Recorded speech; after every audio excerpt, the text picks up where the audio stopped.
Hello, hello, hello! Welcome to Money with James. So, you watched my first video and you decided it is time to invest in the stock market.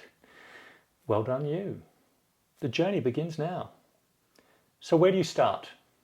First, you will need a stockbroker, which today means an online website app type thing. And obviously, depending which country you're in, the answer will be different. So I'll put a list of some sort up here to make it a bit easier. Based on which country you're living in, I'll pick a bunch of countries. My advice is to choose the lowest cost online broker. Personally, I use Interactive Brokers. I've been using them for many, many years. They're one of the cheapest online brokers in the world, servicing most developed countries. So whoever's watching this, most English-speaking countries, you could probably set up an account with Interactive Brokers. It's a pretty professional, maybe too complicated for some to start with. But if you can learn how to use it, get through the basics, buy and sell, that's all you really need in the short term, then it will probably serve you for a lifetime. Its functionality was originally designed for professionals. That's how I got onto it. So it's really good enough for a professional, then it's certainly good enough for everyone else, except for maybe it's a bit too complicated, but I'd recommend it nonetheless. I've included in the description, I'll put my referral link. This video is not sponsored by Interactive Brokers, but obviously I've just started this channel. And if you wish to support what I'm trying to build here, setting up an account with them through that link helps you, helps me, supposedly. I don't know, I've not done it before. Otherwise, please refer to the on-screen options. There's some of the popular ones. I've used some of them depending on which country, in the US, in the UK and in Australia. I've set up different accounts before, having lived in a few different countries. If I've missed your country, perhaps just go onto online search engine and search for a low-cost online broker. Do a little due diligence, make sure it's a name you've heard of. Or you can obviously consider using your bank. Most banks now offer a online broker as part of bank accounts. So if any major bank will probably have a stockbroking account facility as well, and pretty easy to set up. They're generally just a little bit more expensive, but for starting, it's not the end of the world.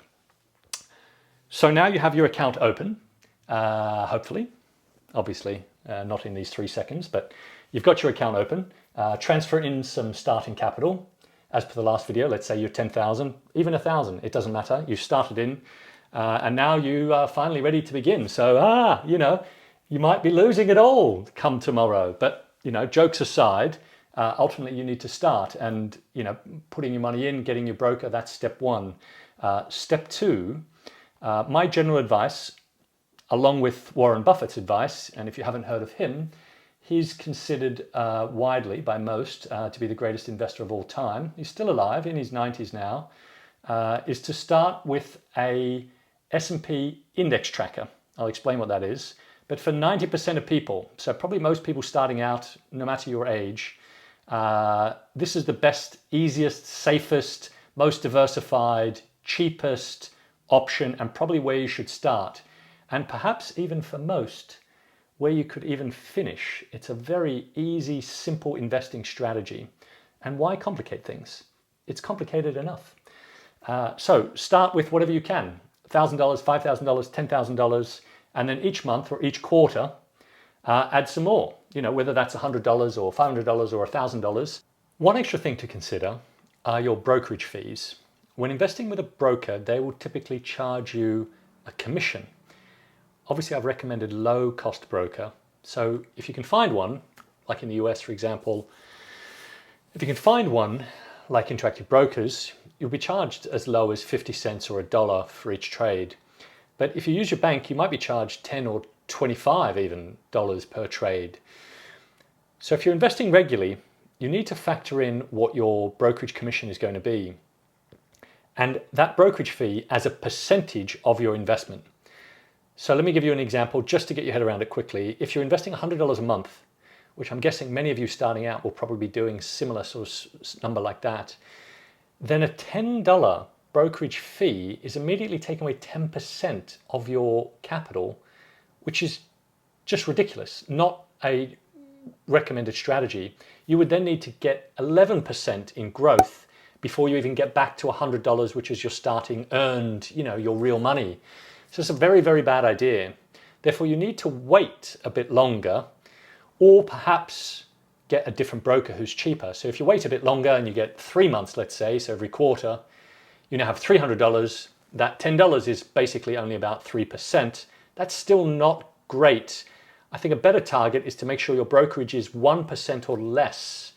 So therefore, find a different broker or save up a little bit more and do less frequent purchase. But obviously, if you're investing 1,000 or many thousand every month or every quarter, and you've found a low-cost broker that's only charging you $1 or thereabouts, then it doesn't matter. And probably increasing the frequency to monthly as opposed to quarterly will give you a better average price. And obviously, averaging your entry price means you're buying when the market is doing this, and you're getting a better, average entry price. And then using the power of compounding, some considered the eighth wonder of the world. I think Einstein made that. You're going to start compounding your returns. I'll make a video about compounding one day.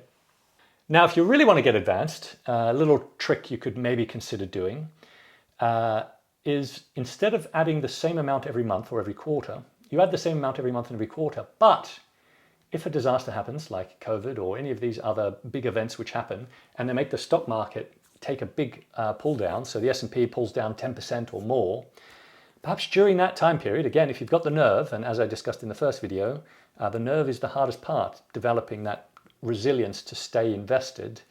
Perhaps on any of those 10% pull downs, you consider putting in double or triple in that month or quarter. Therefore, you're adding more at the low point, hoping that, as history has proven, it returns to an upper point, and then you average your price down a little bit more on the low months as opposed to the high months.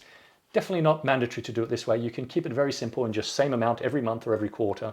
But it's a nice little trick, an extra idea for you there. So now to explain a little bit of the terms that I've already used.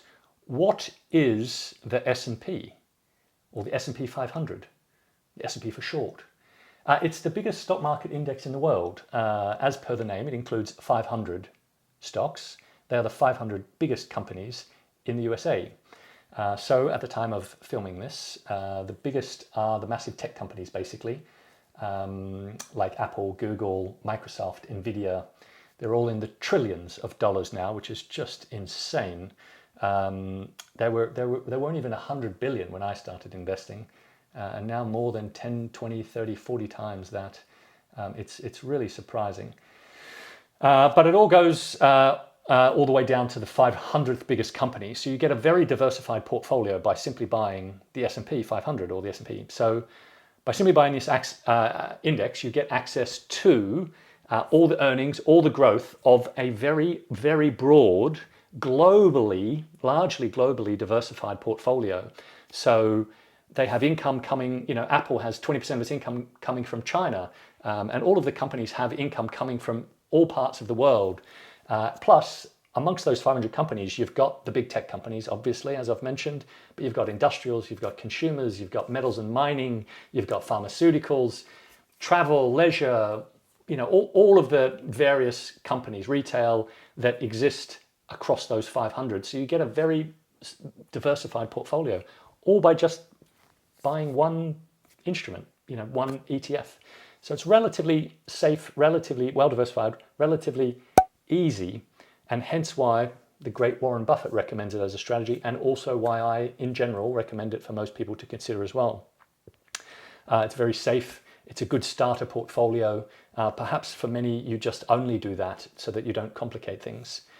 Now, one other term that I've used is this index tracker, which sounds very confusing. It's not really. It's basically a publicly traded fund, or ETF they're called, exchange traded fund. Again, it doesn't really matter the name.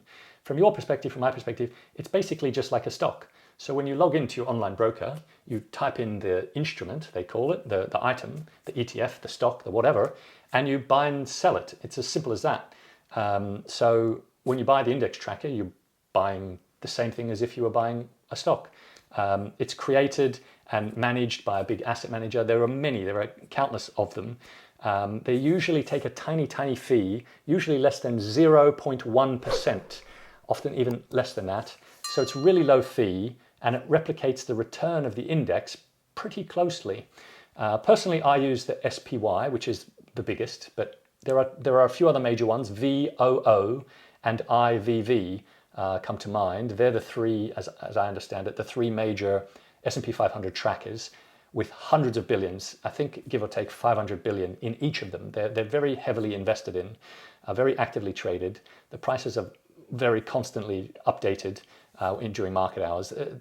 They're widely considered good, safe places for the majority of people to consider investing. Now, one other consideration which I haven't mentioned yet, I need to mention, just for all those folks that are not living in the United States, there is some currency risk to what I've recommended today.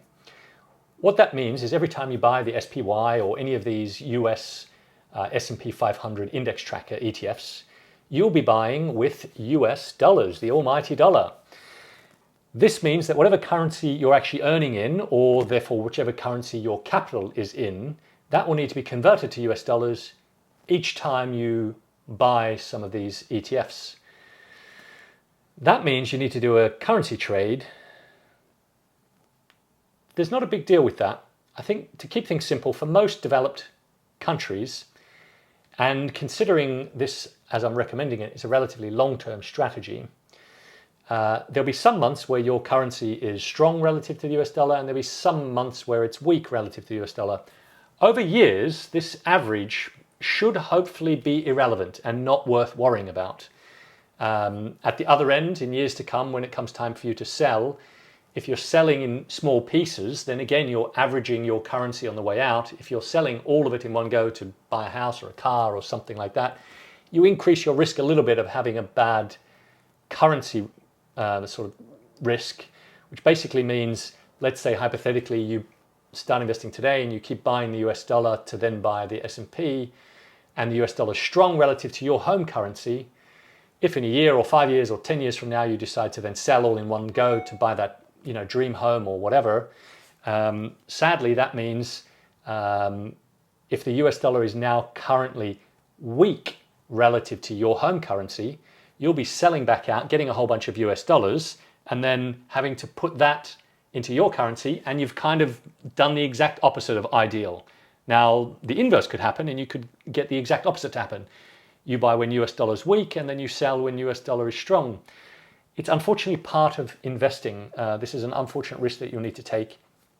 In my opinion, it's a worthy risk to do it this way, as opposed to investing in your local stock market. So for instance, the FTSE in the UK, or the DAX in Germany, or the ASX in Australia, or Nikkei in Japan, or whichever country you're in, and therefore whichever is your major index.